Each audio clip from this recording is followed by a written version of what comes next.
Hello mga ka-trending, welcome back to ZK Trend. It wasn't easy, pero worth it lahat ng pagod at sobrang deserve nga ni na Donnie at Belle ang mga biyayang dumating ngayon sa kani-kanilang buhay. Ang layo na nga ng narating ni na Donnie at Belle. Kung dati nga ay ganitong TV commercial ang ini-endorso ni na Donnie at Belle, ngayon naman ay nasa adulting stage na nga ang ini-endorso ng dalawa. At hindi lang yan mga kabablis dahil napakaraming active endorsement si na Donnie at Belle as of May 2025. At ito nga ang listahan ni Belle Mariano's active endorsement as of May 2025.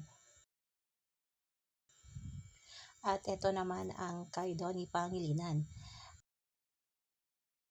At ang the best way para nga suportahan natin itong dalawa ay mag-engage nga sa Donnie at Belle or Don Belle related content.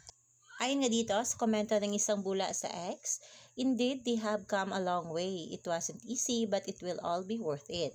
Don Belle always in all ways.